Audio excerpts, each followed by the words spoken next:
회사에서 가장 신뢰받는 직원이 있습니다. 사장님이 가장 아끼고 동료들이 가장 의지하는 사람입니다. 그런데 바로 그 사람이, 사장님이 가장 믿었던 사람이 회사에서 가장 큰 위기를 만들어내는 사람인 경우를 종종 보게 됩니다. 가정에서도 마찬가지입니다. 가장 가족을 생각한다고 모두가 인정하는 사람. 그런데 정작 가족이 가장 깊은 상처를 받는 순간은 다른 누구도 아닌 바로 그 사람부터 나옵니다.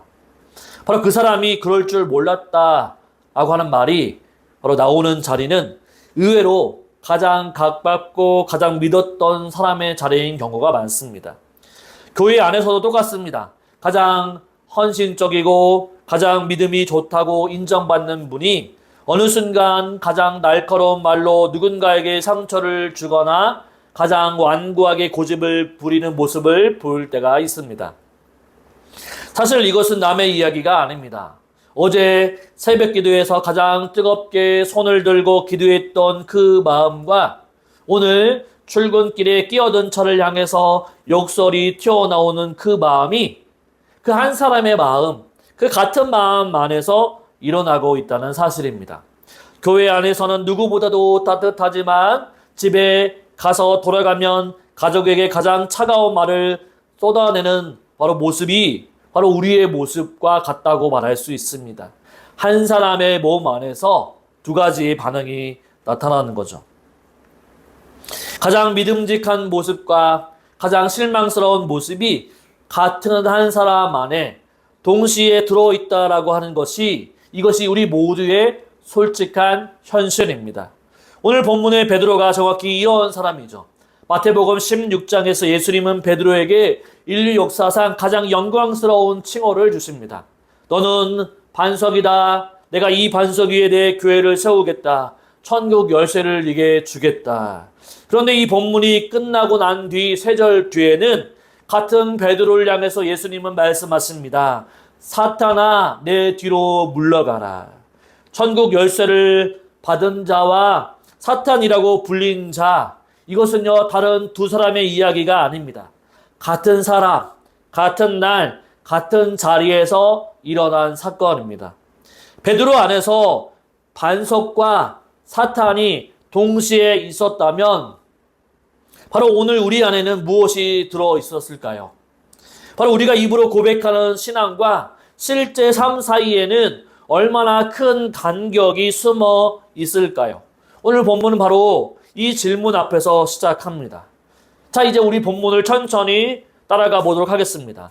13절을 보십시오. 이런 말씀이 있죠. 예수께서 빌립보 가이사랴 지방에 이르러 제자들에게 물어 이르시되 사람들이 인자를 누구라 하느냐.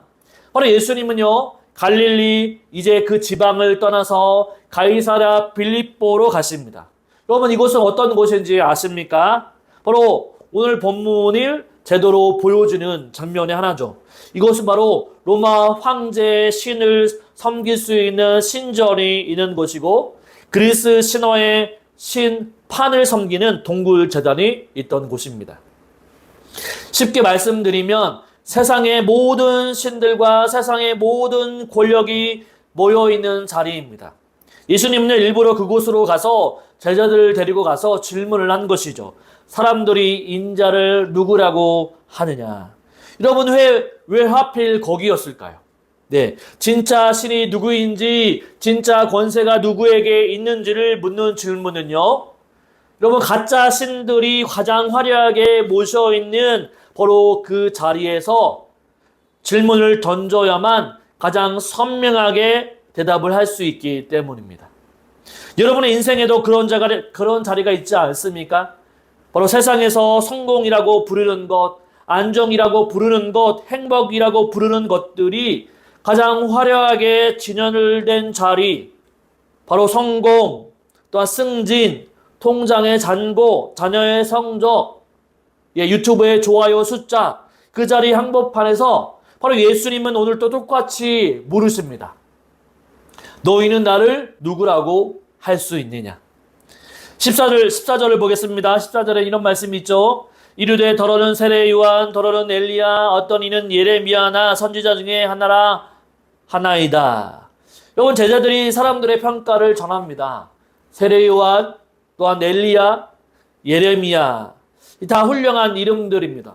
다 성경에서 존경받는 인물이죠. 그런데 다 틀렸습니다. 사람들은 예수님을 위대한 분으로 인정하면서도 그분이 누구인지 끝내는 알지 못했다라고 하는 거죠. 그냥 하나님을, 예수님을 위대하신 분으로만 생각했다는 것입니다. 이것이 오늘날에도 그대로 반복이 됩니다. 많은 분들이요, 예수님을요, 역사상 가장 훌륭한 인물, 위대한 도덕 선생이라고만 인정을 합니다. 그런데 딱 거기까지죠. 바로 예수님을 살아계신 하나님의 아들이라고 하는 고백까지는 결코 가지 않습니다. 예수님을 존경할 수 있지만 예수님께 모든 것을 인정하고 그분께 모든 것을 놓고 무릎 꿇고 나아가는 삶은 싫어하는 것이죠. 여러분, 15절 16절을 보십시오. 이렇게 말씀합니다. 이르시되 너희는 나를 누구라 하느냐? 시몬 베드로가 대답하여 이르되 주는 그리스도시요 살아계신 하나님의 아들이시니이다. 예수님은요, 질문의 방향을 바꿉니다. 사람들이 해서 이제 제자들인 너희로 라고 바꿉니다. 이제 여론의 조사가 아닙니다. 직접적인 대면이죠. 그러자 예수님의 수제자인 베드로가 이렇게 대답합니다. 주는 그리스도시요 살아계신 하나님의 아들이십니다. 너무나 완벽하죠. 여러분, 신학교 시험이라고 하면 만점을 받을 수 있습니다. 여기서 저는 솔직히 베드로가 좀 멋있어 보였습니다. 다른 제자들은 다 침묵하는데 베드로는 혼자 용감하게 예수님에 대해서 정답을 외칩니다. 그런데 여러분, 17절을 보면요, 예수님의 칭찬이 좀 이상합니다. 17절을 보겠습니다. 예수께서 대답하여 이르시되 바요나 시몬아 네가 복이 있도다. 이를 네게 알게 한 이는 혈육이 아니요 하늘에 계신 내 아버지시니라. 베드로의 영적인 실력을 예수님이 칭찬하시는 게 아닙니다. 이거 네가 알아낸 게 아니다. 내 아버지께서, 하나님께서 알게 해주신 것이다 라고 말씀하시죠. 여러분, 이 말씀을 들으면 솔직히 좀 김이 빠지지 않습니까? 이 베드로의 입장에서는 자기가 용기 내어서 정답을 외쳤는데 예수님은 그거 네 실력이 아니야 라고 못 박으시는 겁니다. 그런데 저는 여기서 베드로를 위로하고 싶은 마음과 동시에 베드로에게 경고하고 싶은 마음이 동시에 생깁니다. 위로는 이것이죠. 베드로가 한 일이 아니어도 된다라고 하는 거죠. 받은 것이어도 충분하다라고 하는 것입니다. 그가 예수님 앞에 훌륭하게 대답을 했다라고 하는 거죠. 그런데 경고는 이것입니다. 베드로 자신은 과연 이 사실을 정말로 받아들였을 수 있을까라고 하는 거죠. 정말 그분이 하나님의 아들이다라고 고백을 했긴 했는데 실제 삶으로 받아들여지고 있는가라고 하는 거죠. 여러분, 18절 19절을 보겠습니다. 또 내가 내게 이르노니 너는 베드로라. 내가 이 반석 위에 내 교회를 세우리니 음부의 권세가 이기지 못하리라. 내가 천국 열쇠를 네게 주리니 네가 땅에서 무엇이든지 매면 하늘에서도 매일 것이요 네가 땅에서 무엇이든지 풀면 하늘에서도 풀리리라 하시고, 예수님은 베드로에게 반석이라는 이름을 주시고 천국의 열쇠를 약속하십니다. 자, 여기서 베드로의 인생 최고의 순간이 펼쳐집니다. 이름이 바뀌어지고요, 바로 베드로에게 권세가 주어집니다. 어부 시몬이 천국의 열쇠를 받은 바로 그 순간, 너무나도 영광스러운 순간이죠. 그런데 여러분, 바로 그 다음 단락 21절부터 무슨 일이 발생합니까? 예수님이요, 이제 처음으로 자신의 죽음을 말씀하기 시작합니다. 십자가에서 고통을 당하시고 죽임 당하시고 이제 3일 만에 부활하실 것을 제자들에게 알려주십니다. 그러자 그 베드로는요, 천국의 열쇠를 받은 지 며칠 되지도 않은 그 베드로가 예수님을 붙들고 항변하는 거죠. 주여 그리 마옵소서, 이 일이 결코 주님께 미치지 못하게 할 것입니다 라고 말합니다. 그러자 예수님은 한치의 망설임도 없이 이렇게 말씀하시죠. 사탄아, 내 뒤로 물러가라. 너는 나를 넘어지게 하는 자로다 라고 말씀하십니다. 여러분, 같은 입에서 같은 며칠 사이에 주는 그리스도시요 라고 나왔다가 사탄아 물러가라 라고 하는 책망을 받게 됩니다.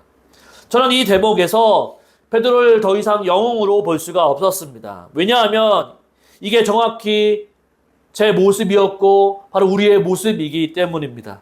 제가 사역하면서 가장 위험했던 순간들을 돌아보면요, 늘 실패의 직후가 아니라 작은 성공의 직후였기 때문입니다. 설교가 은혜롭다라고 하는 인사를 들은 후에는 저는 제 안에서 내가 뭔가 좀 하나보다라고 하는 생각이 스물스물 올라오는 거죠. 기도가 응답되었다라고 하는 간증을 한 그 다음 주는 바로 저는 다른 사람들의 기도의 제목을 들으면서 속으로는 살짝 평가하고 있었습니다. 저렇게 기도하니까 안 풀리지. 여러분, 칭찬받은 직후가 가장 위험한 순간이라고 하는 거죠. 여러분, 순간, 칭찬받은 직후가 제일 교만해질 수 있다라고 하는 것입니다. 여러분, 베드로도 똑같았습니다. 네가 복이 있도다라고 하는 말을 들은 직후에 그런 예수님의 계획을 가로막을 만큼 바로 담대해졌다라고 하는 거죠.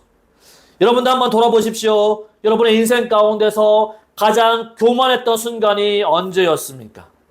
여러분, 일이 다 망했을 때입니까? 아니면 무엇인가 좀 일이 잘 풀렸을 때입니까? 직분을 받은 직후, 사업이 좀 잘 풀린 직후, 자녀가 좋은 결과를 낸 직후, 우리는 가장 거룩한 자리에서 가장 위험한 착각에 빠지게 됩니다. 내가 받은 은혜를요, 하나님이 주신 은혜를요, 바로 내 실력이라고 바꿔치기 하는 착각입니다. 하나님이 모든 것을 우리에게 허락해 주셨는데, 하나님 때문에 내가 성공할 수 있었는데, 모든 것이 자기의 실력이라고 생각하는 거죠.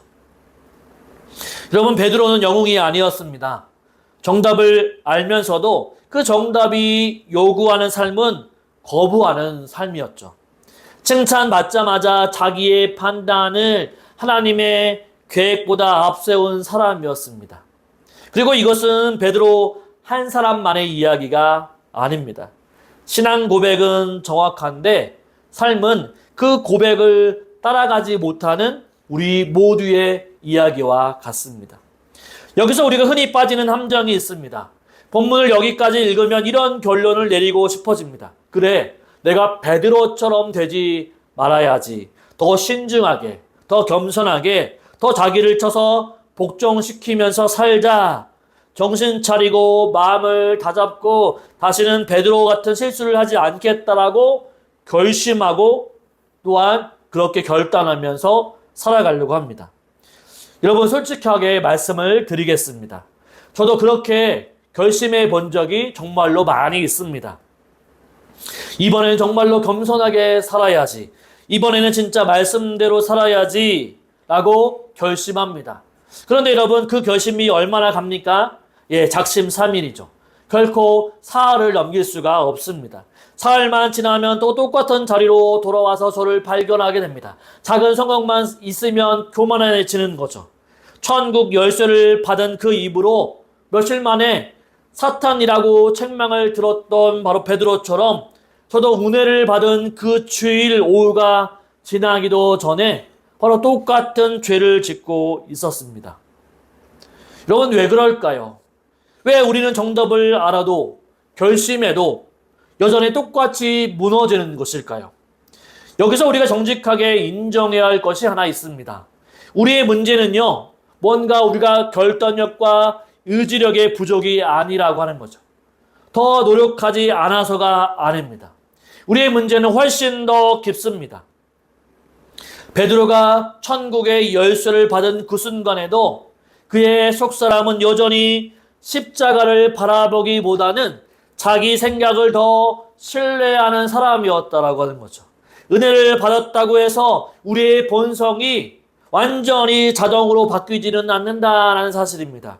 우리는 가장 큰 은혜를 받은 순간에도 여전히 그 은혜를 내 것으로 가로채고 싶어하는 본성을 가진 사람들이 우리라고 하는 거죠.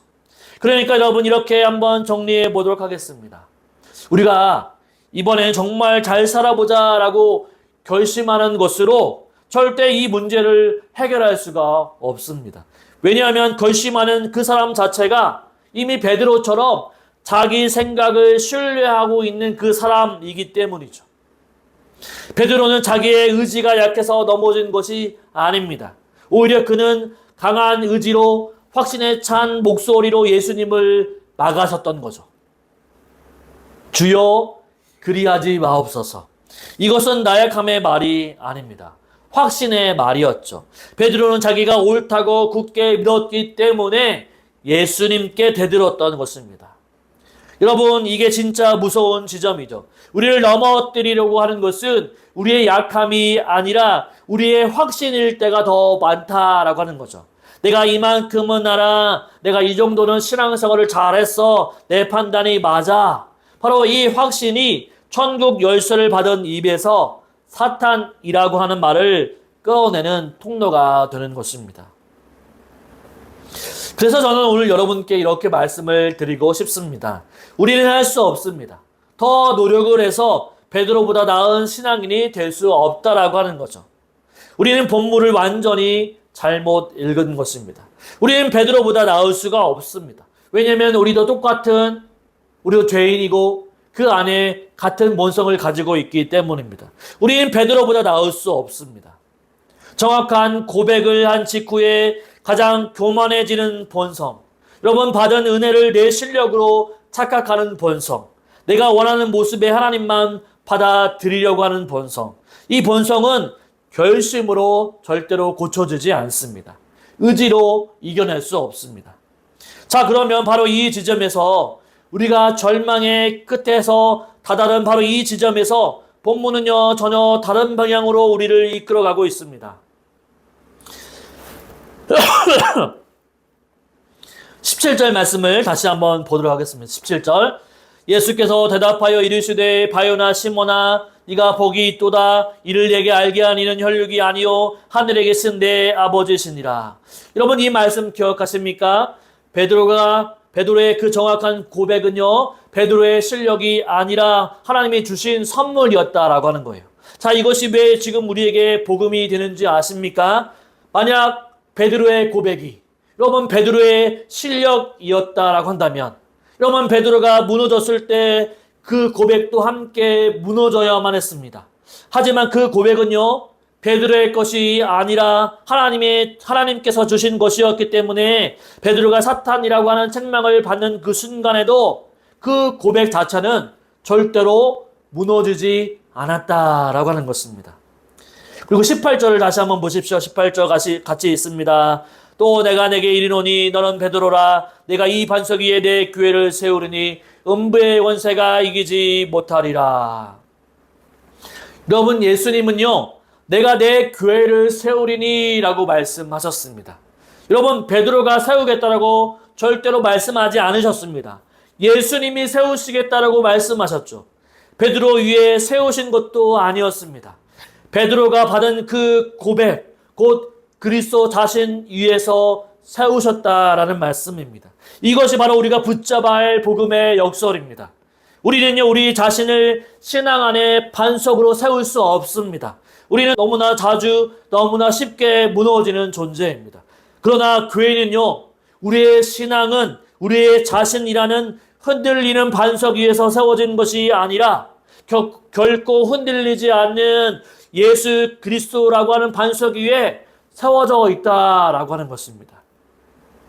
여러분 베드로가 사탄아라고 하는 책망을 받은 그날 저녁 베드로는요 자기가 받은 천국 열쇠를 반납해야 했을까요? 본문은 그렇게 말하지 않습니다. 예수님은 베드로를요 내치지 않으셨습니다. 베드로의 실패도 불구하고 예수님은 끝까지 베드로를 데리고 십자가의 길을 향해서 걸어가셨습니다. 왜냐하면 애초에 그 약속은 베드로의 자격이 아니라 바로 예수 그리스도의 신실하심에 달려 있었기 때문입니다. 여러분 우리는 할 수 없습니다. 우리는 베드로처럼 정확한 고백을 하고도 곧바로 그 고백을 배신할 수 있는 사람입니다. 그러나 우리가 할 수 없기 때문에 바로 그 자리에서 예수님이 필요하다라고 하는 거죠. 우리의 흔들리는 신앙을 붙잡는 것은 우리 자신의 결심이 아니라 우리를 위해서 십자가까지 걸어가시는 그리스도의 신실함 때문이라는 사실입니다. 여러분, 베드로가 막으려고 했던 그 십자가, 바로 그 십자가가 흔들리는 베드로를, 그리고 흔들리는 우리까지를, 바로 우리까지 붙드시는 바로 유일한 능력이라는 사실입니다. 여러분, 다시 본문의 끝자락으로 다시 돌아가 보도록 하겠습니다. 베드로는 그날 천국 열쇠를 받았고 며칠 후에 사탄이라고 하는 책망을 듣게 되었습니다. 그리고 이것이 끝이 아니었습니다. 여러분, 마태복음 26장에 가면요, 그 베드로가 예수님을 3번이나 모른다라고 부인을 하게 됩니다. 닭이 울었을 때 그런 밖에 나가서 통곡을 했습니다. 천국 열쇠를 받았던 사람이, 사탄이라고 불렸던 사람이 결국 주님을 3번이나 모른다라고 배반한 사람이 되었습니다. 그런데 여러분, 예수님이 그 베드로를 모른다라고 하셨을까요? 바로 부활하신 예수님이 그 베드로를 어떻게 찾아가셨습니까? 요한복음 21장에 보면 예수님은 부활하신 후에 바로 디베랴 호숫가에서 베드로를 다시 만났습니다. 그리고 그 베드로를 향해서 단 한 번도 책망하지 않으십니다. 대신 3번 물어보시죠. 네가 정말로 나를 사랑하느냐? 베드로가 3번 부인했던 그 자리에서 예수님은 3번 사랑을 확인시켜 줍니다. 그리고 다시 말씀하시죠. 내 양을 먹이라. 여러분, 이게 무슨 뜻입니까? 천국의 열쇠는 회수되지 않았습니다. 베드로의 자격이 회복이 되어서가 아닙니다. 처음부터 그 열쇠는 베드로의 자격에 달려있지 않았기 때문입니다. 처음부터 끝까지 그 모든 것은 예수 그리스도의 신실함에 달려있었기 때문이죠. 베드로가 흔들릴 때도, 베드로가 무너질 때도, 베드로가 부인할 때도 예수 그리스도는 단 한 번도 흔들리지 않으셨다라는 것입니다. 여러분, 오늘 우리가 인정해야 할 것이 있습니다. 우리 안에도 베드로가 있습니다. 가장 정확한 고백을 하는 입과 가장 빗나간 고집을 부르는 입, 바로 같은 입이라고 하는 거죠. 주일에는 손을 들고 찬양하다가 월요일 날에는 하나님께 따지듯이 기도하는 사람, 직분을 받은 직후에는 가장 교만해지는 사람, 내가 원하는 모습의 하나님만 받아들이고 싶은 사람, 바로 그것이 우리의 모습이라고 하는 거죠. 그러나 여러분, 우리의 소망은요, 우리가 베드로보다 나은 사람이 되는 데 있지 않습니다. 우리의 소망은요, 바로 베드로를 끝까지 붙드셨던 바로 그리스도가 오늘 또 우리를 끝까지 붙들고 계신다는 사실에 있습니다. 우리가 넘어지고 우리가 소망이 없다 하더라도 우리를 끝까지 붙드시는 분이 바로 예수님이라는 사실이죠. 예수님은요, 우리를 절대로 포기하지 않으십니다. 왜냐하면 우리의 구원은요, 처음부터 우리가 잘나고 우리의 자격과 우리의 신실함에 달려있던 적이 한 번도 없기 때문이죠. 오직 예수 그리스도의 십자가, 바로 그리고 우리를 향한 그분의 끝까지 가시는 사랑에 달려있었기 때문입니다. 우리가 실패하고 우리가 넘어지고 우리가 배신해도 예수 그리스도의 십자가 사랑은 절대로 변하지 않는 거죠. 여러분, 오늘 이 자리를 떠나시면서 이 사실 하나만 붙잡기를 바랍니다. 여러분이 받은 구원은 여러분의 고백이 한번 흔들리지 않을 만큼 완벽해서 받은 것이 아닙니다. 여러 번 실패하고 또한 사탄이라고 하는 말을 들었을다 할지라도 바로 여러분이 흔들릴 것을 다 아시고도 여러분을 끝까지 사랑하시는 예수 그리스도의 신실함에 달려있다라는 사실들을 기억하고 천국 열쇠를 받은 자와 사탄이라고 불리는 자는 같은 사람이었지만 그 둘을 끝까지 붙드신 분은 바로 예수 그리스도이시고 그 예수 그리스도의 사랑은 결코 흔들리지 않는다는 사실들을 기억하고 그 십자가의 사랑만 붙들고 살아가는 저와 여러분의 인생이 되시기를 주님의 이름으로 축원을 드립니다. 아멘.